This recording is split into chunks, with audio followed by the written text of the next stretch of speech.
Hi, my name is Aleeya. I'm from Pakistan. I did my bachelor's from New York University in urban design and architecture studies, and I'm now in my second year of Masters of Architecture at Columbia University.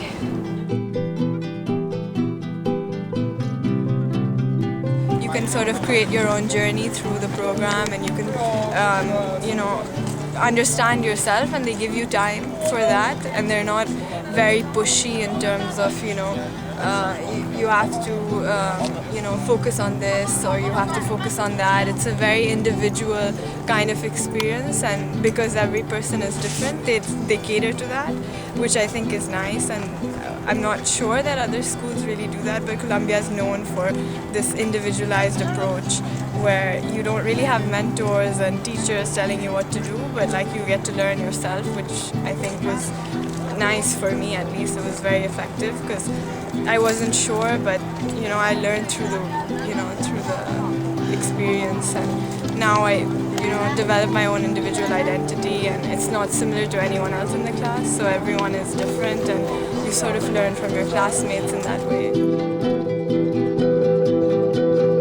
In housing last semester, we got to work with a partner, and I happened to have a crit that was very open to whatever we wanted, so we sort of directed the design completely, and we focused on green space, light, and urban living.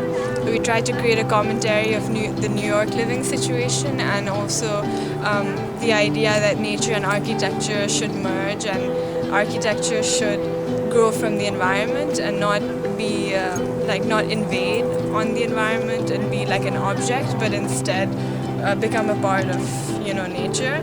And so that was a very successful project, I think, design-wise and also conceptually.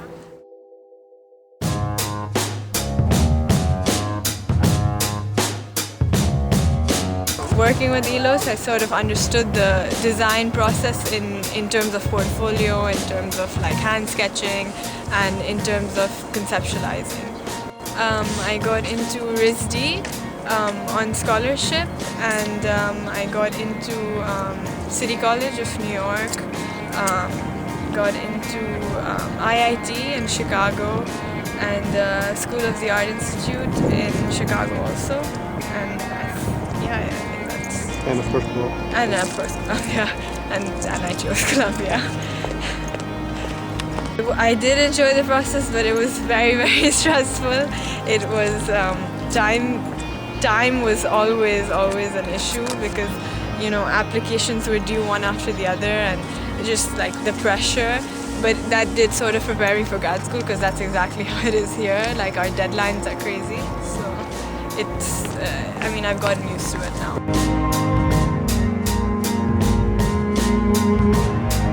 I didn't really know anything about how to put a portfolio together. I just thought you sketch a few things and you just compile it somehow. I didn't know how to use Photoshop. I didn't know any of these programs. So yeah, it was very helpful sort of understanding using these technical tools to put together your ideas and conceptualize how you want to portray yourself. The essay was a process, because I remember my first draft was very weak in terms of what I was trying to say and how I was trying to portray myself. But then after looking at a few pieces that I had done and some of the work that I started to develop, the essay kind of came together by itself. And I think obviously it went through a lot of editing and went through a whole process, but I think it only started to come together after looking at my work, and then after developing pieces that I thought defined who I am, and so it became easier to write the essay. It was a great process. It really taught me a lot in terms of working under pressure, and it taught me a lot in terms of myself, my identity, developing my identity, developing how I want to portray myself. it was definitely a thinking experience, and it wasn't mechanic at all. It was very creative. The process was creative, and the collaboration was never one-sided. So I think it was overall very, very effective and very successful, and taught me once I got to school to work in collaboration with other people and to take in other ideas. Were you happy with the results? Yes, very happy with the results. Very, very happy.